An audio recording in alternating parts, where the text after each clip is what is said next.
Hey everybody, welcome to The Context Machine, episode number 694. I'm Bryan Chaffin. And I'm Jeff Gamma. And Bryan, since apparently lately I've just been calling out interesting things about our episode numbers, each digit in this week's episode, 694. Yep, they're all evenly divisible. That's some weak sauce, man. All right. Let's see. So So that's 19. If you add them all together, which is not evenly divisible. Let's see. Okay. So we have 6 is 3 times 2. Uh-huh. All right.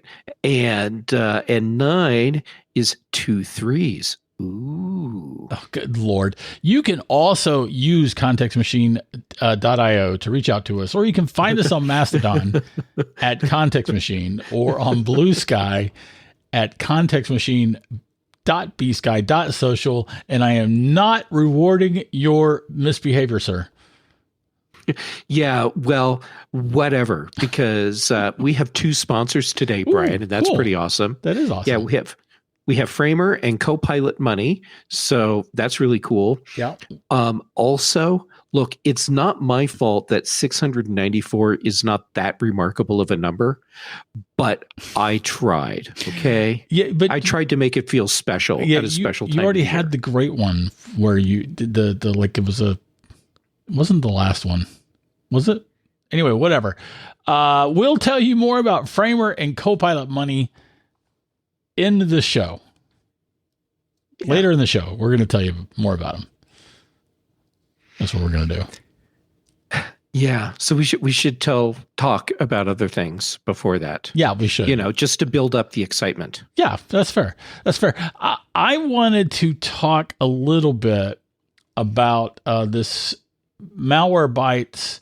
I'm a Malwarebytes user, and I got an alert about some Google scam ads. So this is quoting from the Malwarebytes newsletter. They're saying that researchers have found evidence that AI conversations were inserted in Google search results to mislead macOS users into installing the atomic macOS stealer. Both Grok and ChatGPT were found to have been abused in these attacks. So in other words, someone is using search results to steer Mac users to malware, malicious links. Yeah. So, and the way it works is that they were finding that the AI instructions on several topics, this AI instructions on how to deal with them, essentially included lines where you would use your command line to install the malware for the bad guys. Oh man.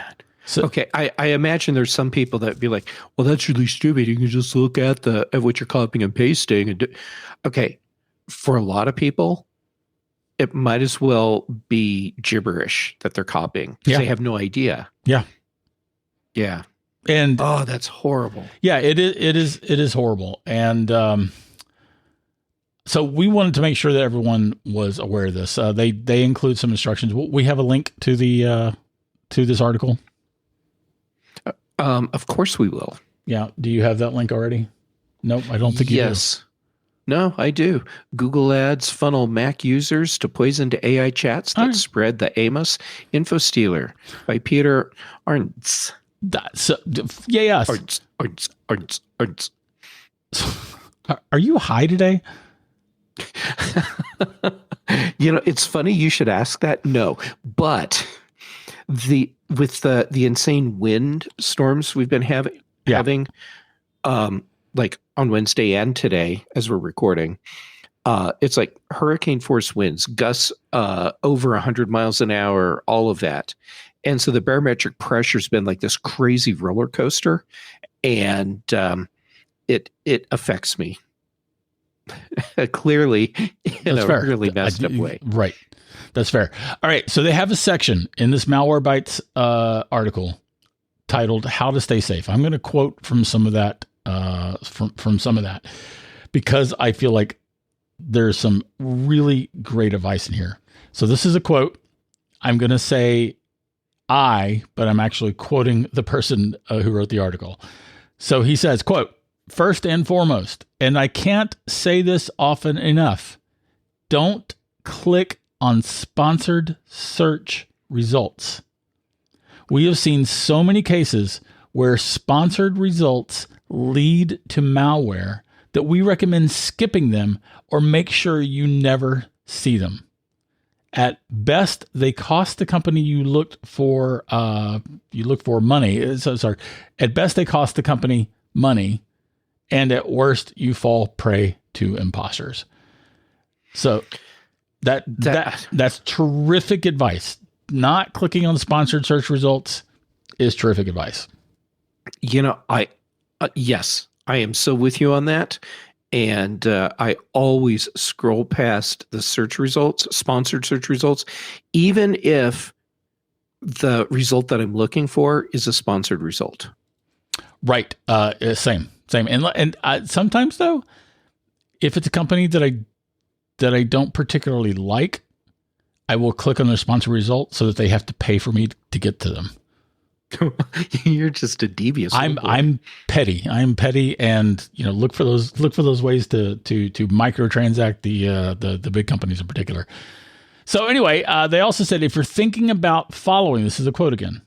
If you're thinking about following a sponsored advertisement, check the advertiser first. Is it the company you'd expect to pay for that ad? Click the 3-dot menu next to the ad, then choose options like About This Ad or About This Advertiser to view the verified advertiser's name and location. That's really good advice. Right. And I feel like it's advice that most people will not take even if they've heard it.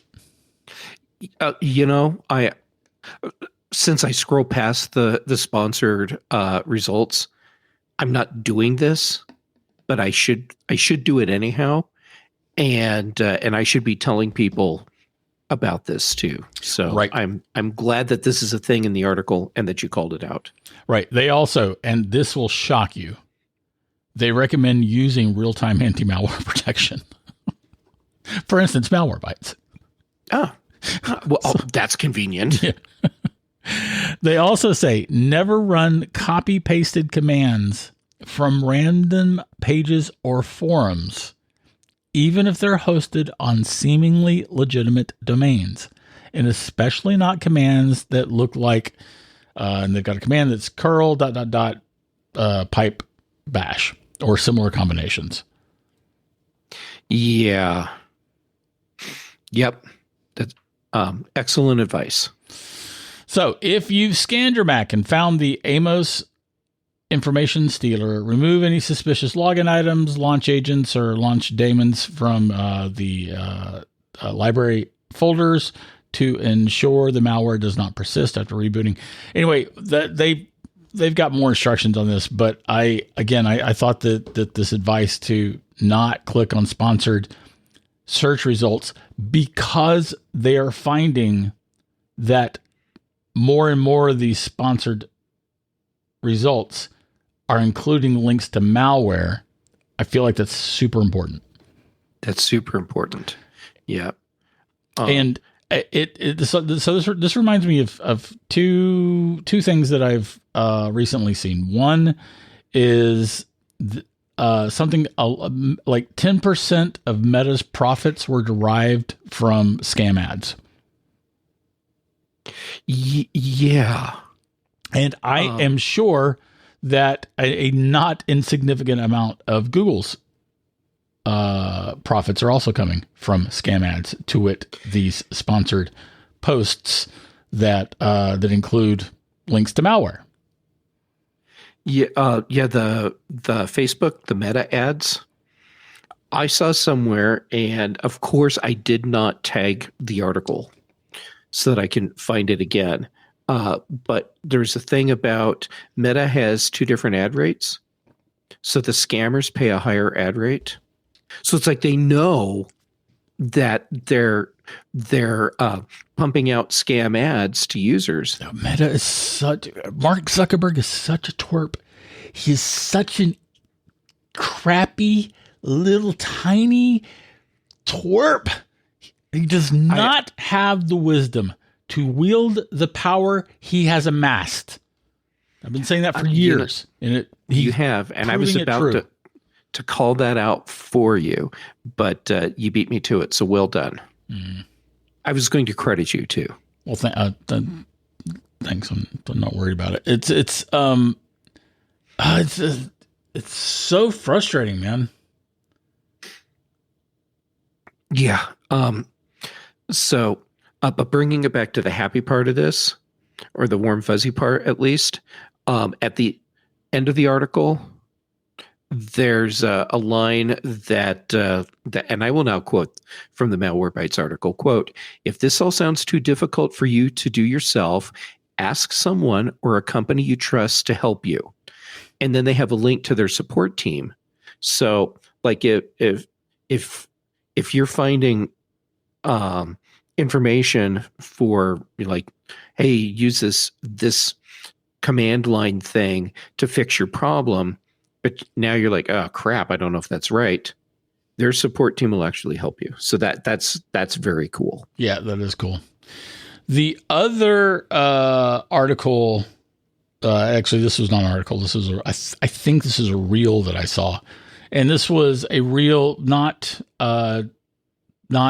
based on new news. It was just someone who was retrospectively looking back at this issue.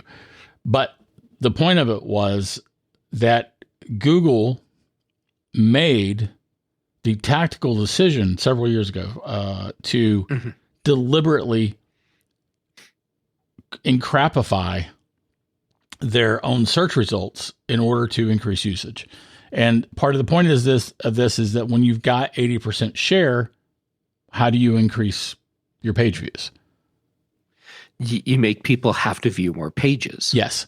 So they deliberately started taking out and removing some of the fantastic advancements that they had made in providing search results that were relevant to you, so that you would have to go through more page views to actually find the results that you wanted. Yeah. The target, as I recall, was get everyone to have to do like 3 searches or see 3 pages to be able to find the search results that they actually want, instead of just giving them those search results right up front. Yeah. And that choice was absolute evil, in my opinion. And well, this is why they took "Do No Evil" off their walls. Well, one of the many reasons. Yeah, one of the many reasons. So that when Jeff and I were talking about this before we started recording, you mentioned, Jeff, about the increase in people who were using LLMs like ChatGPT and Perplexity and et cetera, in place of a search engine. Yeah, it's becoming more common. And I mean, like, so much so that companies like Google are trying to get people to use their LLMs to do those searches so that they can maintain their top spot as the go-to place for web searches. Right. And I mean, like, I feel like Google should look back at that decision and regret it. That decision to remove all the things that made their search results excellent. Mm-hmm. And because if they hadn't, there would not have been room for LLMs to gain this kind of traction for search results. Yeah, I mean, LLMs may have been able to gain traction still because they can offer your search results in a different way, which can be useful in some situations. However, I don't think they would have been able to gain the traction that they have as quickly as they have. Yeah. Google's enshittification is their own undoing. You just gave me an edit. No, that's a word. That's an actual word. Cory Doctorow made that word. Okay. It's not considered anyhow. Yeah, you don't have to edit that one. Okay, fair enough. It won't be in beepification. If it is, only bats and dogs will understand the word, right? Yeah. So I don't know. It's God, it's it's funny when we started. Certainly when we started doing the show, but going back multiple years before that, when Dave and I started doing the Mac Observer, tech companies weren't the bad guys. Well, Microsoft was the bad guy, but I mean, it's like the tech companies have almost all become bad guys, man. That they do crap things for crap reasons. Yeah, it's very frustrating because you and I have been able to watch the usability of the internet and online tools in general decline in real time. Some things have gotten better. Yeah, well, I mean, we have access to more information now, but the other side of that is now you have to do 3 Google searches to be able to find it, or use a LLM and hope that it didn't hallucinate. Yeah, the hallucination issue is a significant thing. And also now every time I see a video, I question it. Every time I see a book cover, I question it. Every time I'm, seeing, I hate that that I have been given cause to question almost everything constantly, always and forever. And I freaking hate that. I'm with you. I feel that it's healthy to have a level of skepticism, so that you at least have the awareness, so that you're more likely to see fake stuff, scams, and be able to call it out for what it is. But the place we are now, where you just now simply have to assume that everything you're seeing online is fake, it's AI generated, it's not what it appears to be, and now we have to do all this extra investigation beyond what we otherwise would have done. Yeah, just to be able to figure out if something we're looking at is legit. And it's horrible how much I see online that is either obviously fake or very quickly falls apart under scrutiny. Mm-hmm. And the many reactions to it from people who are obviously oblivious. Yes. That they're consuming fake content. I get messages from friends on a regular basis with information that's fake, but they don't realize it. Mm-hmm. And so then I have to send the messages back and let them know. And when I say have to send the messages back, I don't mean it like, oh, God, I have to do that. It's like, oh yeah, I need to do my due diligence and help educate them. And for any of my friends that are listening, and you send me things, and if you're thinking, oh crap, am I one of those people? Mm-hmm. Okay, if you have the insight to be able to say, oh crap, am I one of those people? Then no, you're not. Right, that's fair. That's fair. All right. I feel like you should probably tell us about Framer. Oh, I would love to do that. Okay, so Framer, first off, thanks for being our sponsor. Mm-hmm. Framer, First, they already built the fastest way to publish beautiful production-ready websites. And now it's redefining how we design for the web. With the recent launch of Design Pages, a free canvas-based design tool, Framer is more than a site builder. It's a true all-in-one platform, from social assets to campaign visuals to vectors and icons, all the way to a live site. Framer is where ideas go to live, start to finish. And they help you have your entire workflow in one place. You don't have to worry about things like Figma imports, messing with HTML.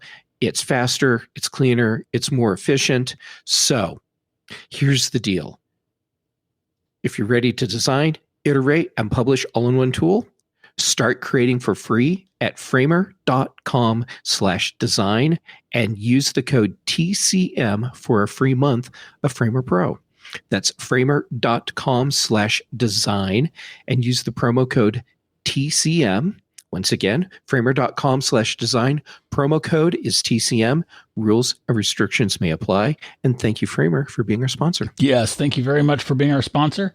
Thanks for telling us about them, Jeff. Oh, sure. Let's also tell people about the thing that you told me about and then tricked me into buying. You are welcome.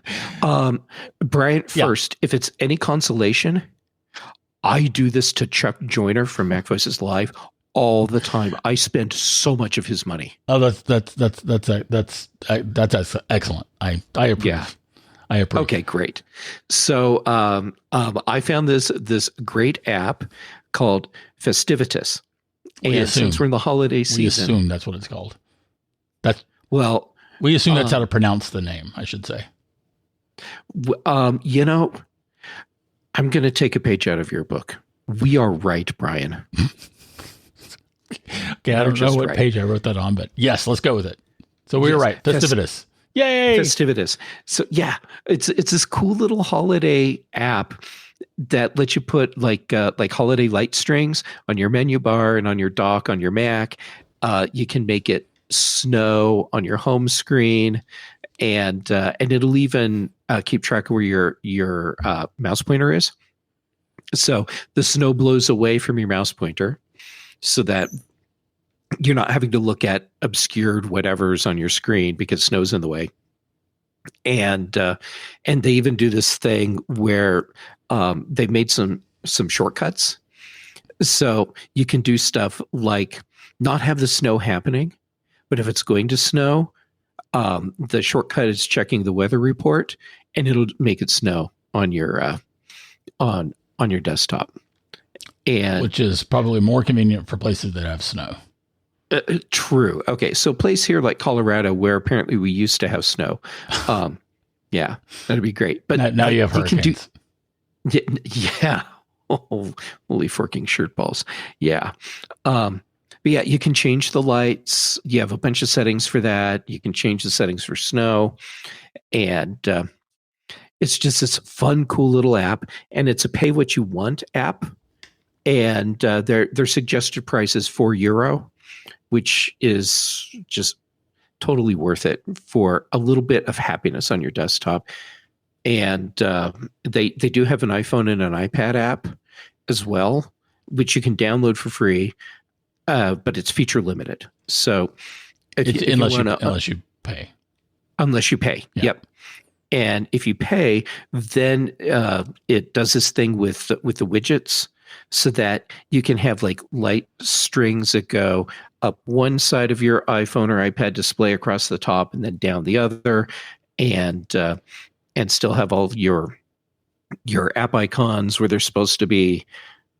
Anyhow, it's cool and it's fun. Yeah, it's super fun. I'm so glad that I tricked you into buying it.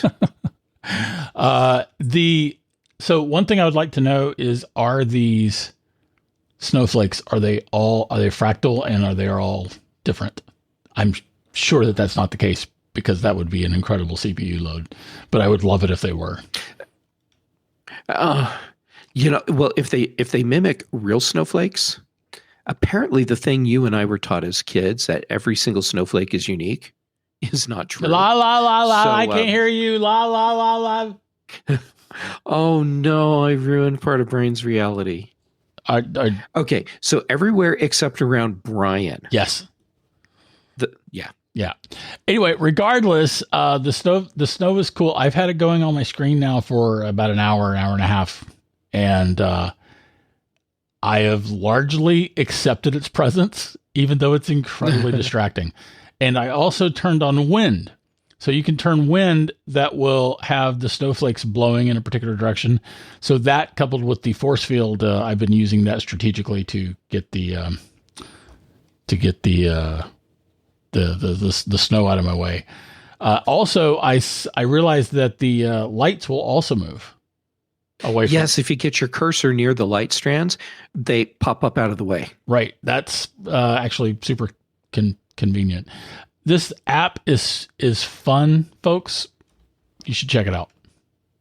Yeah, and just so everyone knows, not a paid spot. This is just a thing that I found that I just delighted me. So of course I had to spend Brian's money on it too. Yeah, it's fair. It will also put a string of lights on your dock. Mm-hmm. So for what that's worth. Yeah. I feel like lots of fun. You just lost some power? No, my bread just finished. Oh, do you need to get it? Yeah, I'll be right back. Okay, I'm going to take advantage of Jeff getting his bread out to tell you about Copilot Money. Copilot Money is the money tracking app designed to make your money feel clear, calm, and fully yours. It brings all your accounts, spending, savings goals, and investments into one beautifully designed place, powered by smart automation and built with privacy at the center. Copilot Money is available on iOS, iPad, Mac, and now the web. I'm going to tell you about 3 of the 8 different tabs in this app. So this is just a glimpse at what Copilot Money can do for you. There's the dashboard tab. It allows you to view new transactions, trending budget categories, upcoming recurrings, net income, and referral credits. The transaction tab allows you to review, filter, and export your transactions. You can also create new transactions and edit the details of existing transactions. And then there's the goals tab. This is a brand new savings goal tab, and it's designed to help you plan, track, and stay motivated as you work towards what matters most. In this tab, you can see an overview of your goal progress, create new goals, and contribute towards goals. So that is just, like I said, it's just a glimpse at what this app can do. And I might add that this app was the editor's choice for the App Store Awards. It was also a 2024 finalist for the Apple Design Awards, right? And they've got a whole host of other awards that they've earned. So for a limited time, you can get 26% off your first year when you sign up at try.copilot.money/context. And you can get 2 months free with code context. Start the new year with clarity, your money beautifully organized, now across every device. We want to thank Copilot Money for sponsoring us, and we hope that you check them out. Brian? Yep. I'm back. Oh, how's the bread? It smells so good. I did sneak a little taste of it, and yeah, I make some really fine bread. That is excellent. So for our next topic. Yeah, it's something that I wanted to make sure we called out, at least to start. So the SFWA, that's the Science Fiction Writers Association, a group of which I am a member and which I have wanted to join since I first started my my writing journey, and I was thrilled when I qualified for it. Anyway, whatever. They are the organization that's behind the Nebula Awards. If you're a science fiction reader, you probably have heard of the Nebula Awards. This is an award that goes back decades and has, it's been one of the major awards in the science fiction world. So they have clarified their amended rules for the Nebula Awards dealing with LLMs, and I wanted to sort of read some of the things that they've changed. They changed, for instance, quote, works that are wholly written using generative large language model LLM tools are not eligible. They've changed that to works that are written either wholly or partially by generative large language models tools are not eligible. And they also, I won't tell you what they changed it from, but the new text reads, quote, works that used LLMs at any point during the writing process must disclose this upon acceptance of the nomination, and those works will be disqualified. I feel like this is an important statement about LLMs. So, okay, with this part, they're actually saying, hey, if you used an LLM for anything at any point in the process of writing the writing process. Work. Yeah, they're not specifically calling out LLM use for covers or art. And I wish they would, but they didn't. But they're concerned about the writing process, and part of that could be so the Science Fiction Writers Association is not geared towards independently published works. They're geared towards traditionally published works, and they have just in the last few years allowed indies to qualify. But a lot of publishers are keen on using, anything they can to cut their costs. So that's probably why this is strictly a guess on my part, and I'm not trying to throw any shade, but I'm assuming that it is publishers not keen on are the publishers that are keen on cutting costs and whatnot are probably why they haven't targeted covers, but they're focused on the writing process. Okay. So would I be right in interpreting, and of course, now you're the expert. So like if I used an LLM to help me come up with unique names for characters, disqualified. Yep. Okay. So that they're being like super strict. LLM, any part of the writing process, you're out. Yep. Okay. You're out for the awards. I mean, you can publish, you can do what you want. And whenever I see a defensive LLM use, it's always from people who feel justified in cutting corners because they have to. That's how it always reads to me. But I thought we could talk a little bit about the ways that the creative world is reacting, and it's definitely a reaction to LLMs and LLM use. And so the SPSFC, I don't know why I can't remember it. The self-published science fiction contest. I don't know why I can never remember the name. I'm a judge this year, right? We've talked about that in past episodes. Which is super cool. Thank you. The rules this year prohibit the use of LLMs in the writing process, but they also didn't say anything. But they also did not address LLM use in covers in this year's rules. I'm hoping that changes for next year, but this is sort of related to my complaint about the ways that these tech bro crap products are making me have to spend time,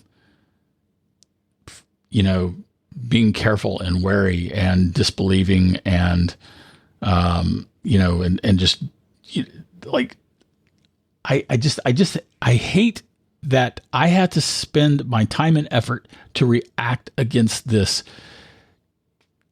tech bro dream. Yeah.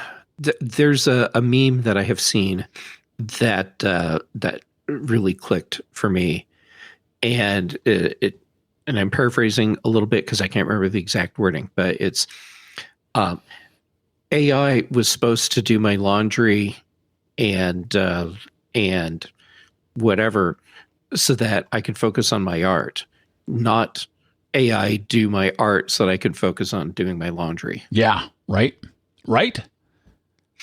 Yeah. And the sentiment there, I'm so with that, because I would rather have tools like this handling repetitive, mundane tasks, the tasks where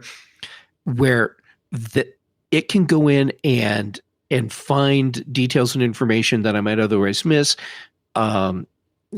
Keep track of relationships between information. All the things where dealing with the data on a personal and private level can be like really useful, so that I can focus on being more creative. Yeah. I don't want it to be creative so that I can focus on other work. Yeah, that's fair. Or like, going back to talking about fetch.ai, that crypto that I like, that is designed to allow agents on a blockchain to make decisions for us. I'm sorry, not make decisions, to make decisions and do things for us. For instance, buying our tickets, or the examples I always think about are in particular around transactions. Being able to find the best price for something, being able to find the best time to fly, arranging the connections that actually work, getting finding the best hotel. I mean, like things like that, I would love AI help with. Do you know I mean, of course you do, but I'm saying it anyhow.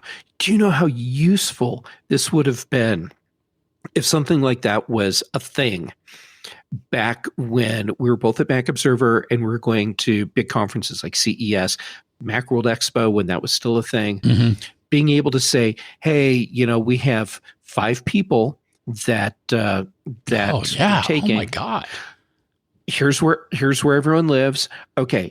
Sort out all the flights and the hotels and get us the right deals. Make sure that there's no layovers for flights. We all need to be in the city by whatever time. And then that first night, we're all getting together for dinner. Here are the dietary restrictions. And, just like give it everything about the event, and then let it sort all that stuff out, because we would spend crazy amounts of time working on all that stuff. Let me blow your mind. How about designing my optimal path towards seeing vendors? Oh, that would have been so useful. Like, here's all the companies that I need to see, and here's the products, and whatever, just all that stuff. Feed it in and have it come up with the itinerary. Yes. And the map, the frickin' map to get everywhere. Yes. Oh, yeah. Yes. That would have been, oh my God, that would have been so useful. There are a million things that I like AI for. There are a few things, they're not a million things, but there are some things that I have used ChatGPT for. Mm-hmm. I don't want it helping me with my writing. I don't want it helping me with my covers. I don't want it helping me do music. I hate all the LLM generated crap that is permeating, especially Spotify. Oh yeah, the whole Spotify thing. Quit your Spotify accounts, folks. They're a crap company. Yeah, they are really screwing over artists. So it doesn't need to be that way. Nope. And yet here we are. It does not need to be that way. It does not need to be that way.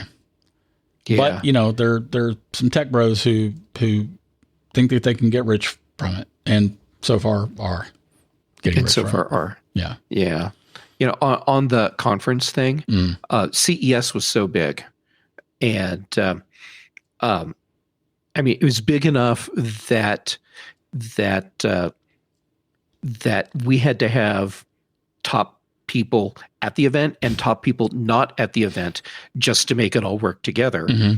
And you're referring back to our days at the Mac Observer. At the Mac Observer, yeah. So it'd be like me and Dave Hamilton and John Braun and depending on the year, there'd be other people that would be there. And you were there at first, but then you started staying behind and running the show away from CES, which while I loved getting to hang out with you at the event, from a business standpoint, to me totally made sense because there was so much going on. There needed to be someone that wasn't running on the floor to watch for all the other stuff and keep all that coordinated. And yeah, but can you imagine being there on the floor? I've got that whole map, got all that stuff. It's all laid out for me. And then I get a message, hey, Jeff, here's this other thing that you should check out.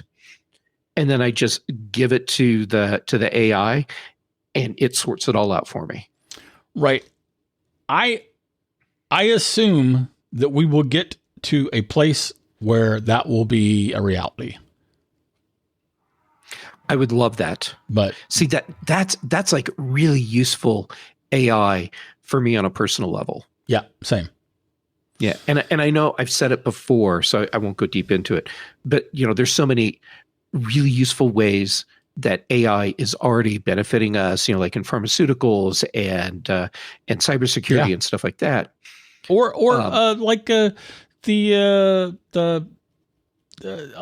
the music side, the use of machine learning to do things like break down old recordings into tracks, like was used for the Beatles thing that Peter Jackson did.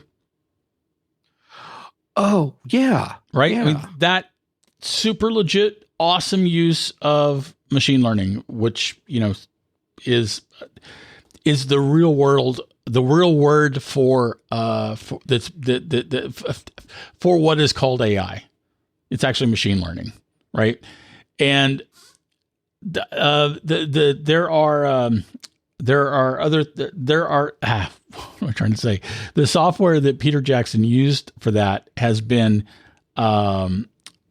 further developed to be able to break down tracks, to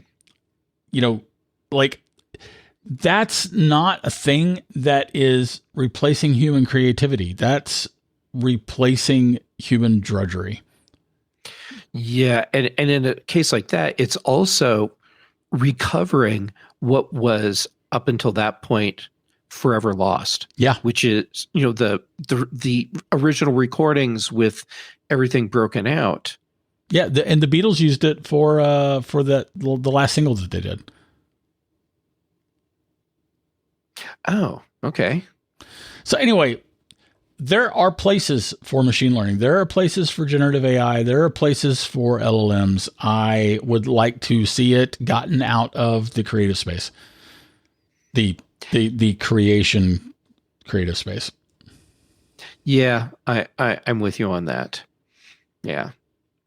All right. Well, I'm glad we could sort this out. Yeah, me too. I feel so much better about it, and I think you and I just made the world a better place. That's mostly you. Yeah, it was mostly me. Yeah, that's fair. That's fair. All right. On that note, that's this week's Apple good Lord, I did it again, Jeff. Yeah, I did it again. Oh, I was even looking at the notes. The notes don't say anything about the Apple contact. Maybe you're a little nostalgic because we had just been talking about Mac Observer. Yes, it's okay. Try again. That's entirely correct. That's this week's Context Machine. If you have anything to comment on, add, or question, write us at contextmachinepodcast@gmail.com. Our bandwidth is provided by CacheFly. The bass is by Dr. Boom, recorded just for the show. And except for what Jeff's about to tell you, that is all for this week. Right. Hey, thank you to Framer and Copilot Money for being our sponsors this week. Right. Thank you very much for that, folks. And on that note.